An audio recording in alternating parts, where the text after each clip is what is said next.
Welcome to GTPL news. నేను దీపికా రాజ్. వార్తల ముందుగా హెడ్లైన్స్ చూద్దాం. వర్షం వరదలతో ఉమ్మడి కరీంనగర్ జిల్లాలో అన్నదాతకు అపార నష్టం. వేలాది ఎకరాల్లో నీట మునిగిన పంట పొలాలు.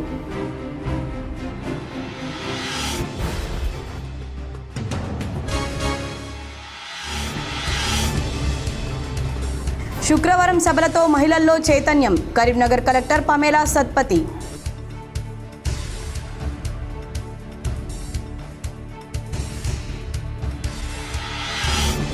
కోరుట్ల పట్టణంలోని గణేష్ నవదుర్గ త్రిశక్తి మాతా సేవా సమితి ఆధ్వర్యంలో శ్రీ త్రిశక్తి మాత ఆలయంలో గణపతి హోమం.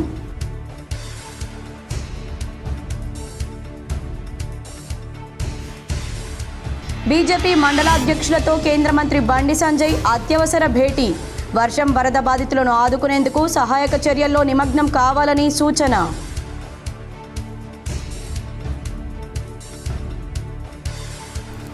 సెప్టెంబర్ 2న గ్రామ పంచాయతీ తుది ఓటర్ జాబితా. పోలింగ్ కేంద్రాల జాబితా ప్రచురణ. రేపటిలోగా అభ్యంతరాలు తెలపాలని సిరిసిల్ల జిల్లా కలెక్టర్ సందీప్ కుమార్ ఝా సూచన. ఉధృతంగా ప్రవహిస్తున్న గోదావరి తీర ప్రాంతంలో నీట మునిగిన పంట పొలాలు. ఎగువన కురిసిన భారీ వర్షాలు SRSP కడెం ప్రాజెక్టుల గేట్లు ఎత్తడంతో ఉధృతంగా ప్రవహిస్తున్న గోదావరి. వర్షం వరదలతో ఉమ్మడి కరీంనగర్ జిల్లాలో అన్నదాతకు అపార నష్టం జరిగింది. వేలాది ఎకరాల్లో పంట పొలాలు నీట మునిగాయి. వరదల దాటికి ఉమ్మడి కరీంనగర్ జిల్లాలో వేలాది ఎకరాల్లో పంటలు నీట మునిగాయి. ఇంకా వందలాది ఎకరాల పంటలు నీళ్లలోనే ఉన్నాయి. వరదలు తగ్గిన చోట పంట పొలాల్లో ఇసుక మేటలు రైతన్నలను ఆందోళనకు గురి చేస్తున్నాయి. మంతని, కోరుట్ల, మానకొండూర్, సిరిసిల్ల నియోజకవర్గాల్లో వరి, పత్తి, పసుపు పంటలకు తీవ్ర నష్టం వాటిల్లింది. పంట నష్టాన్ని చూసి రైతన్నలు ఆవేదనతో ఆందోళన చెందుతున్నారు. అసలు ఎరువులు దొరక్క యూరియా కొరతతో ఇక్కట్ల పాలవుతున్న రైతన్నలను వర్షం వరదలు కోలుకోలేని దెబ్బతీశాయని ఆవేదన చెందుతున్నారు. ప్రభుత్వం పంట నష్టాన్ని అంచనా వేసి తగిన పరిహారం చెల్లించాలని డిమాండ్ చేస్తున్నారు. కోరుట్ల పట్టణంలోని త్రిశక్తి మాతా సేవా సమితి ఆధ్వర్యంలో శ్రీ త్రిశక్తి మాతా ఆలయంలో గణపతి హోమాన్ని నిర్వహించారు. జగిత్యాల జిల్లా కోరుట్ల పట్టణంలోని గణేష్ నవదుర్గ త్రిశక్తి మాత సేవా సమితి ఆధ్వర్యంలో శ్రీ త్రిశక్తి మాత ఆలయంలో వినాయక నవరాత్రుల సందర్భంగా వినాయకునికి ప్రత్యేక అభిషేకాలు, పూజలు, గణపతి హోమం ఘనంగా నిర్వహించారు. ఈ హోమంలో అధిక సంఖ్యలో మహిళలు, భక్తులు పాల్గొన్నారు. ఈ సందర్భంగా గణేష్ నవదుర్గ త్రిశక్తి మాత సేవా సమితి అధ్యక్షులు కటుకం గణేష్, ప్రధాన కార్యదర్శి వడ్లకొండ శ్రీనివాసులు మాట్లాడుతూ వినాయక నవరాత్రులు అత్యంత వైభవంగా జరుపుకోవాలని, ఆ వినాయకుని కృపకు పాత్రలు కావాలని వారు పేర్కొన్నారు. అనంతరం త్రిశక్తి మాతకు అభిషేకాలు, పూజలు నిర్వహించారు. హోమం అనంతరం అన్నదాన కార్యక్రమం నిర్వహించారు. ఈ కార్యక్రమంలో గణేష్ నవదుర్గ త్రిశక్తి మాత సేవా సమితి అధ్యక్షులు కటుకం గణేష్, ఉపాధ్యక్షులు ఎలిగేటి సుమన్, ప్రధాన కార్యదర్శి వడ్లకొండ శ్రీనివాస్, సహాయ కార్యదర్శి మామిడిపల్లి రమేష్, కోశాధికారిగా అడవాల ప్రభాకర్, కార్యకర్తలు గజ్జల శంకర్, గాజుల రమేష్, చింతకింది సత్యనారాయణ, కరెంటు విజయ్, కార్తిక్, రామ్ చరణ్, ప్రవీణ్, నరేందర్, అనిల్, సంతోష్, వినయ్, విశ్వతేజ, రోహిత్ తదితరులు పాల్గొన్నారు. కరీంనగర్ పార్లమెంట్ నియోజకవర్గ పరిధిలో భారీ వర్షాలు, వరదలతో ప్రజలు అల్లాడుతున్నారని కేంద్ర హోంశాఖ సహాయ మంత్రి బండి సంజయ్ కుమార్ ఆవేదన వ్యక్తం చేశారు. కరీంనగర్ పార్లమెంట్ నియోజకవర్గ పరిధిలోని బీజేపీ మండల అధ్యక్షులు, జిల్లా కమిటీ సభ్యులతో బండి సంజయ్ సమావేశమయ్యారు. సమావేశానికి మాజీ ఎమ్మెల్యే బోడిగే శోభ, కరీంనగర్, సిరిసిల్ల జిల్లాల అధ్యక్షులు గంగాడి కృష్ణారెడ్డి, రెడ్డబోయిన గోపి, మాజీ mayor Sunil Rao, parliament convener Boinapalli Praveen Rao పాల్గొన్నారు. ఈ సందర్భంగా బండి సంజయ్ మాట్లాడుతూ వరద బాధితులను ఆదుకోవాల్సిన బాధ్యత ప్రతి ఒక్కరిపైన ఉందన్నారు. అందులో భాగంగా బీజేపీ కార్యకర్తలు ఇంటికి పరిమితం కావద్దని, వర్షాలు, వరదలు తగ్గుముఖం పట్టే వరకు బాధిత ప్రాంతాల్లోకి వెళ్లి సహాయక చర్యల్లో నిమగ్నం కావాలని పిలుపునిచ్చారు. రాష్ట్రమంతా భారీ వర్షాలు పడుతున్నాయి. భారీ వర్షాలతో రాష్ట్ర ప్రజలు అల్లాడుతున్నారు. ముఖ్యంగా లోతట్టు ప్రాంతాల ప్రజలు జీవన పరిస్థితి దారుణంగా ఉంది. రైతులు కూడా అనేక ఇబ్బందులు పడుతున్నారు. ఈ సమయంలో మీరంతా మీ మండలాల్లోని బాధిత ప్రాంతాలకు వెళ్లాలని, ప్రజలకు ఏమేం అవసరం ఉందో తెలుసుకోండి అన్నారు. అధికారులతో మాట్లాడండి, అవసరమైన సహాయక చర్యలు అందేలా చూడండి అని కోరారు. ఇకపై ఒక్క క్షణం కూడా టైం వేస్ట్ చేయకండి, ఎవరు ఇంటికి పరిమితం కావద్దని, కోవిడ్ సమయంలో ఇతర పార్టీల నాయకులు ఇంటికే పరిమితమైన సమయంలో బీజేపీ కార్యకర్తలు రోడ్లపైకి వచ్చి కోవిడ్ బాధితులను ఆదుకున్నారన్నారు. ఇప్పుడు కూడా అంతే వర్షాలతో ఎక్కడైతే ప్రజలు బాధపడుతున్నారో అక్కడికి వెళ్ళండి, వరదల్లో చిక్కుకుంటే వెంటనే అధికారులతో మాట్లాడి కాపాడాలన్నారు. బాధితులను ఆదుకునేందుకు కేంద్రం నుండి అవసరమైన అన్ని సహాయక చర్యలు తీసుకునేందుకు సిద్ధంగా ఉందన్నారు. అందుకోసం హెలికాప్టర్లను, NDRF సిబ్బందిని సిద్ధంగా ఉంచాం. కాబట్టి బాధితులను ఆదుకోవడంపైనే దృష్టి పెట్టండి అని తెలిపారు. ఇతర పార్టీల నేతలు రాజకీయాలు చేయాలని చూసినా పట్టించుకోవద్దని, వరద బాధితులు, రైతులు, పేదలకు ఏ విధమైన సాయం అందించాలనే దానిపైనే దృష్టి సారించాలని సూచించారు. దీంతో పాటు గణేష్ ఉత్సవాల నేపథ్యంలో ప్రతి పోలింగ్ బూత్ అధ్యక్షులు తమ పరిధిలోని గణేష్ మండపాలను సందర్శించి కరెంట్ ఇతరితర ఇబ్బందులు లేకుండా సేవా కార్యక్రమాల్లో నిమగ్నం కావాలని కోరారు. ఎక్కడైతే ఇబ్బందులుంటే వెంటనే తన దృష్టికి తీసుకురావాలని సూచించారు. మరోవైపు బండి సంజయ్ సైతం ఈ రోజు సాయంత్రం 8 గంటల నుండి రాత్రి పొద్దుపోయేదాకా కరీంనగర్లోని పలు గణేష్ మండపాలను స్వయంగా సందర్శించి సమస్యలు అడిగి తెలుసుకొని పరిష్కరించే దిశగా చర్యలు తీసుకుంటామన్నారు. పేరు కోసమో, పేపర్ల కోసమో, టీవీల కోసమో, పబ్లిసిటీ కోసమో కాదు, అందరు నిబద్ధతతో పనిచేస్తారు. కోవిడ్ అప్పుడు అన్ని రాజకీయ పార్టీ నాయకులు అందరూ కూడా కార్యకర్తలందరూ ఇంట్లో ఉన్నారు. మనం ఏడున్నాం, రోడ్ల మీద ఉన్నాం. 8 మంది కార్యకర్తలు పొడగొట్టుకున్నాం మనం నాయకులను. కాబట్టి ఇప్పుడు కూడా తెలంగాణ రాష్ట్రంలో వర్షాలు బాగా పడుతున్నాయి కాబట్టి, భారీ వర్షాలు పడుతున్నాయి కాబట్టి ఎక్కడైతే ఇబ్బందులు ఉన్నాయో ప్రజలందరినీ బయటికి రాకుండా చూసుకోవడం, ఎవరైనా ప్రమాదాలు దిక్కుంటే వాళ్ళని కాపాడే ప్రయత్నం చేయడం, అధికారులతో సమన్వయం చేయడం. ఇప్పటికే ఎన్డీఆర్ఎఫ్, ఎస్డీఎఫ్ సిబ్బంది అంతా కూడా చాలా కష్టపడి పనిచేస్తున్నారు. గంభీరావుపేట కానీ, కామారెడ్డి కానీ చాలా మంది ప్రమాదాలు ఉన్నారు. అయితే ఆల్రెడీ హెలికాప్టర్స్ మాట్లాడినా మనం రాజనాథ్ సింగ్ గారితో మాట్లాడి హెలికాప్టర్ పంపారు. కానీ ఆ వెదర్ వల్ల ఆ హెలికాప్టర్ రాలేకపోతున్నాయి. ఇబ్బంది వస్తే వాళ్ళు అదే ప్రయత్నం ఉన్నారు, వాళ్ళందరినీ కాపాడుతాం గ్యారంటీ. వెదర్ ఎఫెక్ట్ వల్ల చాలా ఇబ్బంది వస్తుంది కాబట్టి ఆ హెలికాప్టర్ వాళ్ళు అదే పని తప్పుడు కాపాడుతాం మనం. వేరే ఇతర ప్రాంతాల గురించి తెప్పించే ప్రయత్నం చేస్తున్నాం మనం. కాబట్టి మనం చేయాల్సిందల్లా 2 ఇంపార్టెంట్ విషయాలు ఏంటంటే, అన్ని పోలింగ్ బూత్ అధ్యక్షులతో వెంటనే మండలాధ్యక్షులు మాట్లాడాలి. ఫోన్ అందరు పోలింగ్ బూత్ అధ్యక్షులతో మాట్లాడి, ఏ పోలింగ్ బూత్ అధ్యక్షుడు ఇంట్లో ఉండదు, వాళ్ళ ప్రాంతంలో ఉన్న వినాయక మంటపాలను ఒక్కసారి సందర్శించాలి.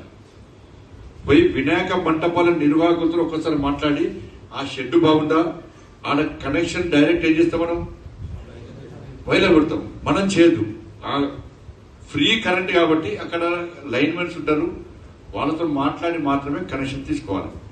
ఇది వర్షం పడితే షాకిస్తాయి కాబట్టి ఈ జాగ్రత్తలు పోలింగ్ బూత్ అధ్యక్షుడు ఏం చేయాలి, వాళ్ళ పోలింగ్ బూత్ పరిధిలో నుండి వినాయక మంటపాలను సందర్శించి, వర్షం పడితే ఆ తడికి కూలే ప్రమాదం ఉంటుంది, షెడ్ అక్కడ కరెంటు ప్రమాదం ఉంటుంది. కాబట్టి ఈ 2 జాగ్రత్తలు వినాయక మంటప నిర్వహణకు చెప్పడము ఒకటి.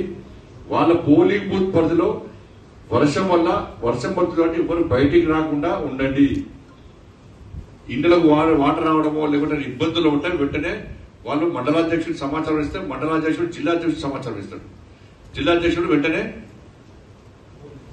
కన్సల్ట్ ఆఫీసర్లకు మాట్లాడి చేస్తూ ఉంటారు. కాబట్టి ఇది మండలంలో ఇబ్బంది ఉంటే జిల్లాధ్యక్షుడితో మాట్లాడడం. నేను ఎప్పటికప్పుడు కలెక్టర్ గారితో మాడుతున్నా, అధికారులతో మాడుతున్నా, అందరూ కూడా అదే పని ఉన్నారు, అందరూ కూడా ప్రజలను కాపాడే ప్రయత్నం చేస్తున్నారు. కాబట్టి ఎక్కడ కూడా మనం మీరు జాగ్రత్తగా ఉండాలి, ఫస్ట్ మన కుటుంబాలు జాగ్రత్తగా ఉండాలి. సెప్టెంబర్ 2న గ్రామ పంచాయతీ తుది ఓటర్ జాబితా, పోలింగ్ కేంద్రాల జాబితా ప్రచురించడం జరుగుతుందని రాజన్న సిరిసిల్ల జిల్లా కలెక్టర్ సందీప్ కుమార్ ఝా తెలిపారు. సిరిసిల్ల కలెక్టరేట్లో గ్రామ పంచాయతీ ఓటర్ లిస్ట్, పోలింగ్ కేంద్రాల లిస్టుపై రాజకీయ పార్టీల ప్రతినిధులతో కలెక్టర్ సమావేశం నిర్వహించారు. రాష్ట్ర ఎన్నికల కమిషన్ ఆదేశాల మేరకు గ్రామ పంచాయతీ ఓటర్ల జాబితా, పోలింగ్ కేంద్రాల జాబితా అప్డేట్ చేయడం జరుగుతుందన్నారు. రాజన్న సిరిసిల్ల జిల్లాలోని 12 మండలాల పరిధిలో 260 గ్రామ పంచాయతీల్లోని 2268 వార్డుల్లో 3,52,134 ఓటర్లతో డ్రాఫ్ట్ ఓటర్ జాబితా ఆగస్టు 28న విడుదల చేసి గ్రామ పంచాయతీ కార్యాలయంలో అంటించడం జరిగిందన్నారు. జిల్లాలోని ప్రతి గ్రామ పంచాయతీ వారీగా డ్రాఫ్ట్ ఓవర్ జాబితా తయారు చేశామని, రాజకీయ పార్టీల ప్రతినిధులు, ప్రజలు ఈ జాబితా పరిశీలించి ఏదైనా అభ్యంతరాలు ఉంటే ఆగస్టు 30 లోపు తెలియజేయాలని, ఆగస్టు 31 లోపు వచ్చిన అభ్యంతరాలను పరిష్కరించి సెప్టెంబర్ 2న తుది ఓటర్ జాబితా ప్రచురించడం జరుగుతుందన్నారు. ప్రతి మండలం పరిధిలో గ్రామ పంచాయతీ ఎన్నికల నిర్వహణకు 2268 డ్రాఫ్ట్ పోలింగ్ కేంద్రాల జాబితా ఎంపీడీఓ ఆగస్టు 28న తయారు చేశారని, వీటిపై అభ్యంతరాలను ఆగస్టు 30 లోపు ఎంపీడీఓ కార్యాలయంలో అందించాలని అన్నారు. సెప్టెంబర్ 2న తుది పోలింగ్ కేంద్రాల జాబితా తయారు చేయడం జరుగుతుందన్నారు. 600 మంది ఓటర్లకు ఒక పోలింగ్ కేంద్రం చొప్పున ఏర్పాటు చేస్తున్నామని, జిల్లాలో ఎక్కడైనా అదనపు పోలింగ్ కేంద్రం అవసరం ఉంటే వివరాలు అందిస్తే పరిశీలించి చర్యలు తీసుకుంటామని కలెక్టర్ తెలిపారు. ఈ సమావేశంలో జిల్లా పంచాయతీ అధికారి షరీఫుద్దీన్, డివిజనల్ పంచాయతీ అధికారి నరేష్, వివిధ రాజకీయ పార్టీల ప్రతినిధులు, సంబంధిత అధికారులు తదితరులు పాల్గొన్నారు. ఎగువన కురిసిన భారీ వర్షాలు ఎస్ఆర్ఎస్పీ కడెం ప్రాజెక్టుల గేట్లు ఎత్తడంతో గోదావరి ఉధృతంగా ప్రవహిస్తోంది. దక్షిణ కాశీగా పేరొందిన ధర్మపురి వద్ద గోదావరి ఉగ్రరూపంతో పుష్కర ఘాట్లతో పాటు సంతోషిమాత ఆలయం శ్రాద్ధ మండపం నీట మునిగాయి. నిన్నటి కంటే ఈరోజు 2 ఫీట్ల వరద పెరిగింది. దీంతో గోదావరి తీరంలోని తాత్కాలిక షాపుల్లోకి నీరు చేరాయి. గోదావరి వైపు ఎవరు వెళ్లకుండా పోలీసులు ఆంక్షలు కొనసాగుతున్నాయి. మున్సిపల్ రెవెన్యూ ఫైర్ సిబ్బంది అప్రమత్తంగా వ్యవహరిస్తున్నారు. గోదావరి వరద ఉధృతితో శ్రీపాద ఎల్లంపల్లి ప్రాజెక్టుకు భారీగా వరద వచ్చి చేరుతోంది. ఎల్లంపల్లికి చెందిన 38 గేట్లు ఎత్తి 6,38,000 క్యూసెక్కుల నీటి దిగువ గోదావరిలోకి వదులుతున్నారు. ప్రస్తుతం శ్రీపాద ఎల్లంపల్లి ప్రాజెక్టుకు 6,94,000 క్యూసెక్కులు వరద వచ్చి చేరుతుంది. 20 టీఎంసీల నీటి నిల్వ గల ఎల్లంపల్లి ప్రాజెక్టులో ప్రస్తుతం 13 టీఎంసీల నీరు నిల్వ ఉంది. వరద పెరిగితే మరిన్ని గేట్లు ఎత్తి ఎక్కువ నీళ్లు దిగువకు వదులుతామని అధికారులు ప్రకటించారు. ఎల్లంపల్లి నుంచి భారీగా నీళ్లు వదలడంతో దిగువన ఉన్న మంతని మండలం సుందిల్ల వద్ద పార్వతీ బ్యారేజ్కి వరద పోటెత్తింది. పార్వతీ బ్యారేజ్కి చెందిన 74 గేట్లు ఎత్తి వచ్చిన నీళ్లు వచ్చినట్లు దిగువకు వదులుతున్నారు. ప్రస్తుతం ఇన్ఫ్లో అవుట్ఫ్లో 8,50,000 క్యూసెక్కులు ఉంది. కాళేశ్వరం ప్రాజెక్టులో భాగంగా నిర్మించిన సుందిల్లా పార్వతీ బ్యారేజ్ డ్యామేజ్ కింద నేషనల్ డ్యామ్ సేఫ్టీ అథారిటీ సూచించడంతో నీళ్లను నిలపడం లేదు. సుందిల్లా పార్వతీ బ్యారేజ్ నుంచి 8,50,000 క్యూసెక్కుల నీటిని దిగువకు వదలడంతో గోదావరి తీరంలోని మంతని మండలం కాన్సాయిపేట్, ఖానాపూర్, ఎక్లాస్పూర్, మంతని, విలోచవరం, పోతారం, ఉప్పట్ల గ్రామాల్లో వందలాది ఎకరాల్లో పంట నీట మునిగాయి. వరి, పత్తి పంటలు నీట మునిగిపోవడంతో రైతులు ఆవేదనతో ఆందోళన వ్యక్తం చేస్తున్నారు. వర్షం వరదలు వచ్చిన ప్రతిసారి తమకు ఇబ్బందేనని ఆవేదన చెందుతున్నారు. జగిత్యాల జిల్లాలో స్తంభంపల్లి చెరువు ప్రమాదకర స్థాయిలో ఉంది. కట్టకు బుంగ పడ్డంతో ఇసుక బస్తాలతో అధికారులు మరమ్మతులు చేశారు. జగిత్యాల జిల్లా వెల్గటూర్ మండలం స్తంభంపల్లి పెద్ద చెరువుకు ప్రమాదం పొంచి ఉంది. భారీగా వరద రావడంతో చెరువు నుండి అలుగు పారుతుంది. చెరువు తూము సమీపంలో కట్టకు బొంగ ఏర్పడింది. గమనించిన గ్రామస్తులు వెంటనే అధికారులకు సమాచారం ఇవ్వడంతో ఇసుక బస్తాలతో తాత్కాలిక మరమ్మతులు చేపట్టారు. జగిత్యాల అడిషనల్ కలెక్టర్ బిఎస్ లత చెరువు కట్ట మత్తడిని పరిశీలించారు. ప్రమాదం జరగకుండా తక్షణ చర్యలు చేపట్టాలని మండల అధికారులను ఆదేశించారు. మత్తడి సమీపంలో రాతి రివెట్మెంట్ కూడా బలహీనంగా ఉందని గ్రామస్తులు తెలిపారు. 3 సంవత్సరాల క్రితం చెరువు స్థాయిని మించి ప్రవాహం చేరడంతో అప్పట్లో తాత్కాలిక మరమ్మతులు చేశారని, మళ్లీ ఇప్పుడు అదే పని చేయడం పట్ల గ్రామస్తులు ఆందోళన వ్యక్తం చేస్తున్నారు. శాశ్వత పరిష్కారం దిశగా పనులు జరగడం లేదని గ్రామస్తులు ఆరోపించారు. చెరువు కట్ట దిగితే వెల్గటూర్, కోటిలింగాల, పాషిగాం గ్రామాలకు తీవ్ర నష్టం వాటిల్లే ప్రమాదం ఉందని ఆందోళన చెందుతున్నారు. చెరువు కట్ట తెగిపోకుండా పకడ్బందీ చర్యలు చేపట్టాలని కోరుతున్నారు. భారీ వర్షాలకు నష్టపోయిన ప్రతి ఒక్కరిని ప్రభుత్వ పరంగా ఆదుకుంటామని రాష్ట్ర ఐటీ పరిశ్రమల శాఖ మంత్రి దుద్దిల్ల శ్రీధర్ బాబు పేర్కొన్నారు. పెద్దపల్లి జిల్లా మంతనిలోని రావుల చెరువు కట్ట గణేష్ మండపంలో గణపతి హోమంలో రాష్ట్ర ఐటీ పరిశ్రమల శాఖ మంత్రి దుద్దిల శ్రీధర్ బాబు పాల్గొన్నారు. ఈ సందర్భంగా ఆయన మాట్లాడుతూ రాష్ట్రం సుభిక్షంగా ఉండాలని, కాంగ్రెస్ పార్టీ ప్రభుత్వం ఇచ్చిన హామీలను నెరవేర్చే విధంగా ప్రభుత్వానికి శక్తినివ్వాలని గణేష్ హోమంలో పాల్గొనడం జరిగిందని తెలిపారు. రాష్ట్ర ప్రభుత్వం చేసే అభివృద్ధి పథకాలకు ఎలాంటి ఆటంకాలు కలగకుండా దుష్ట శక్తులను తరిమివేసి రాష్ట్రాన్ని ముందుకు నడిపే విధంగా చూడాలని భగవంతుని ప్రార్థించామన్నారు. రాష్ట్రంలో అనుకోకుండా భారీ వర్షాలు కురవడం వల్ల ఉత్తర తెలంగాణలో కొన్ని జిల్లాల్లో భారీ నష్టం వాటిల్లిందని, అదేవిధంగా గోదావరి పరివాహక ప్రాంతాల్లో పంట పొలాల్లో నీరు చేరి రైతాంగం నష్టపోయిందని, ప్రభుత్వ అధికారులతో సర్వే చేపట్టి నష్టపోయిన ప్రతి రైతును ప్రభుత్వ పరంగా పరిహారం చెల్లించి ఆదుకుంటామని హామీ ఇచ్చారు. బాగుండాలని, అదేవిధంగా ఏ ఆటంకం కలగకుండా మరి ఆ విఘ్నేశ్వరుడు అందరికీ కూడా శుభం కలిగియాలని ప్రార్థిస్తూ ప్రతి సంవత్సరం కూడా యాగం చేయటం జరుగుతుంది.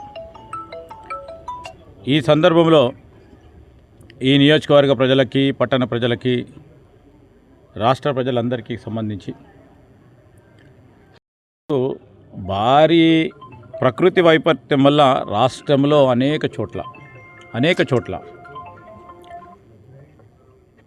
వ్యవసాయానికి సంబంధించిన పంట చేలు కానీ కొన్ని ప్రాంతాల్లో ప్రాణ నష్టం జరిగింది. ఎప్పటికప్పుడు ప్రభుత్వ యంత్రాంగం కూడా అప్రమత్తంగా ఉంటూ అనుకోకుండా వర్షాలు రావటం, క్లౌడ్ బస్ట్ కావటం,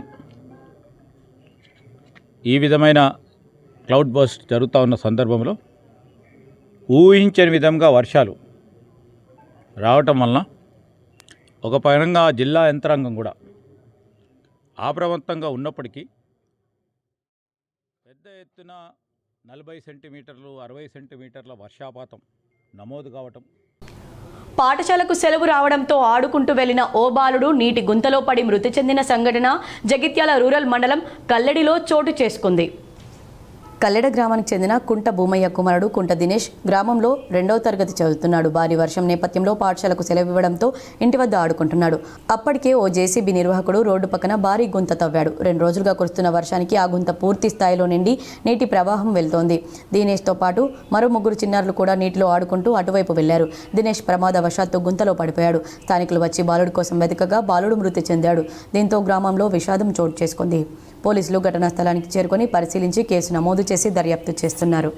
భారీ వర్షాల కారణంగా వరదల్లో చిక్కుకొని తీవ్రంగా నష్టపోయిన కామారెడ్డి పట్టణంలోని హౌసింగ్ బోర్డు కాలనీ, జిఆర్ కాలనీలను కామారెడ్డి జిల్లా కలెక్టర్ ఆశీష్ సాంగ్వాన్ శుక్రవారం సందర్శించి బాధితులను పరామర్శించారు. రేపటి నుంచి అసెంబ్లీ సమావేశాలు జరగనున్న నేపథ్యంలో ఉభయ సభలు సజావుగా జరిగేలా పోలీస్ డిపార్ట్మెంట్ చర్యలు తీసుకోవాలని శాసనసభ స్పీకర్ గడ్డం ప్రసాద్ కుమార్ అన్నారు. శాసనసభలు జరుగుతున్న సమయంలో ధర్నాలు, ఆందోళనలు జరగకుండా ముందస్తుగానే సమాచారం అందుకొని అడ్డుకోవాలని సూచించారు. తద్వారా సమావేశాలు సజావుగా జరుగుతాయని చెప్పారు. అసెంబ్లీ సమావేశాల నేపథ్యంలో నిర్వహణ, భద్రతా ఏర్పాట్లపై శుక్రవారం తన ఛాంబర్లో పోలీసులు, ఇంటెలిజెన్స్ అధికారులతో స్పీకర్ ప్రసాద్ కుమార్ సమీక్ష సమావేశాన్ని నిర్వహించారు. ఈ మీటింగ్లో మండలి chairman Gutha Sukhender Reddy, deputy chairman Banda Prakash Mudiraj, ప్రభుత్వ ప్రధాన కార్యదర్శి కె రామకృష్ణారావు, పోలీస్, ఇంటెలిజెన్స్ అధికారులు హాజరయ్యారు. ఈ సందర్భంగా మాట్లాడిన గడ్డం ప్రసాద్ కుమార్ గత సమావేశాలు సజావుగా జరగడానికి సహకరించినట్లుగానే ఈ సమావేశాలకు కూడా రాష్ట్ర ప్రభుత్వం అధికారులు సహకారం అందించాలన్నారు. సభ్యులు అడిగిన సమాచారాన్ని సాధ్యమైనంత త్వరగా అందించాలని, శాఖలకు సంబంధించిన చర్చ జరుగుతున్నప్పుడు సంబంధిత శాఖల అధికారులు అందుబాటులో ఉంటూ మంత్రులకు, సభ్యులకు తగిన సమాచారం అందిస్తూ సహకరించాలన్నారు. వినాయక చవితి ఉత్సవాలు, నిమజ్జనం జరుగుతున్నందున తగిన జాగ్రత్తలు తీసుకోవడంతో పాటు భారీ వర్షాల వల్ల రోడ్లు దెబ్బతిన్న మార్గాల్లో ట్రాఫిక్ అధికారులు సమన్వయం చేసుకుని సభ్యులు సరైన సమయానికి సభకు చేరుకునే విధంగా సహకరించాలన్నారు. ఈ సందర్భంగా సభ సజావుగా జరగడానికి ప్రభుత్వం నుంచి పూర్తి సహకారం అందిస్తామని సిఎస్ కె రామకృష్ణారావు చెప్పారు. అన్ని శాఖలను సమన్వయం చేస్తూ అవసరమైన అధికారులను అందుబాటులో ఉంచుతామని, సభ నిర్వహణకు ఇబ్బందులు లేకుండా సజావుగా జరిగే విధంగా ప్రభుత్వం నుంచి పూర్తి స్థాయిలో సహకారం అందిస్తామని తెలిపారు. ఈ సందర్భంగా ఎక్స్టెన్షన్ పొందిన చీఫ్ సెక్రటరీ కె రామకృష్ణారావుకు స్పీకర్, చైర్మన్, డిప్యూటీ చైర్మన్ శుభాకాంక్షలు తెలిపారు. కౌన్సిల్ చైర్మన్ గుత్తా సుఖేందర్ రెడ్డి మాట్లాడుతూ తెలంగాణ రాష్ట్ర శాసన మండలి సమావేశాలు విజయవంతంగా నిర్వహించేందుకు అన్ని శాఖల అధికారులు సమిష్టిగా పనిచేయాలన్నారు. భారీ వర్షాల కారణంగా కామారెడ్డి జిల్లాలోని 44వ నెంబర్ జాతీయ రహదారిపై భారీగా ట్రాఫిక్ జామ్ ఏర్పడింది. కామారెడ్డి జిల్లాలో జాతీయ రహదారి 44పై ఉదయం నుండి భారీగా ట్రాఫిక్ జామ్ ఏర్పడింది. వర్షాలకు రోడ్లు దెబ్బతినడంతో సుమారు ఉదయం 8 గంటల నుండి వాహనాల రాకపోకలు పూర్తిగా నిలిచిపోయాయి. ట్రాఫిక్ జామ్ కారణంగా వందలాది లారీలు, బస్సులు, కార్లు రోడ్డుపైనే నిలిచిపోయాయి. కామారెడ్డి నుండి హైదరాబాద్ వైపు వెళ్లే మార్గంలో ట్రాఫిక్ జామ్ అధికంగా ఉంది. వాహనాలు కిలోమీటర్ల మేర బారులు తీరడంతో ప్రయాణికులు తీవ్ర ఇబ్బందులు పడుతున్నారు. ఉదయం నుండి ట్రాఫిక్ నిలిచిపోవడంతో అత్యవసర పనుల మీద వెళ్లేవారు, ఉద్యోగులు గమ్యస్థానాలకు చేరుకోలేకపోయారు. పోలీసులు సంఘటన స్థలానికి చేరుకుని ట్రాఫిక్ను క్రమబద్ధీకరించే ప్రయత్నాలు చేస్తున్నారు. వార్తలు ముగించే ముందు హెడ్లైన్స్ మరోసారి. వర్షం, వరదలతో ఉమ్మడి కరీంనగర్ జిల్లాలో అన్నదాతకు అపార నష్టం. వేలాది ఎకరాల్లో నీట మునిగిన పంట పొలాలు.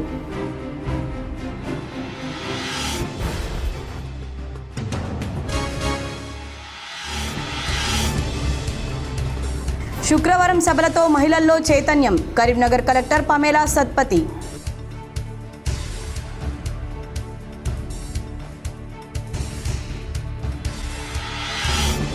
కోరుట్ల పట్టణంలోని గణేష్ నవదుర్గ త్రిశక్తి మాతా సేవా సమితి ఆధ్వర్యంలో శ్రీ త్రిశక్తి మాత ఆలయంలో గణపతి హోమం.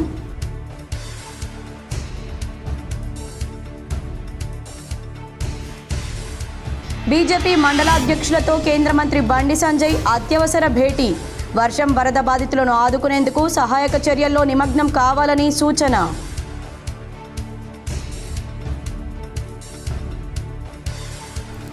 సెప్టెంబర్ 2న గ్రామ పంచాయతీ తుది ఓటర్ జాబితా, పోలింగ్ కేంద్రాల జాబితా ప్రచురణ. రేపటిలోగా అభ్యంతరాలు తెలపాలని సిరిసిల్ల జిల్లా కలెక్టర్ సందీప్ కుమార్ ఝా సూచన. ఉధృతంగా ప్రవహిస్తున్న గోదావరి తీర ప్రాంతంలో నీట మునిగిన పంట పొలాలు. ఎగువన కురిసిన భారీ వర్షాలు, ఎస్ఆర్ఎస్పీ కడెం ప్రాజెక్టుల గేట్లు ఎత్తడంతో ఉధృతంగా ప్రవహిస్తున్న గోదావరి. ఈ వార్తలు ఇంతటితో సమాప్తం. తిరిగి ప్రసారమయ్యే వార్తల్లో మళ్ళీ కలుద్దాం. అంతవరకు చూస్తూనే ఉండండి మీ GTPL.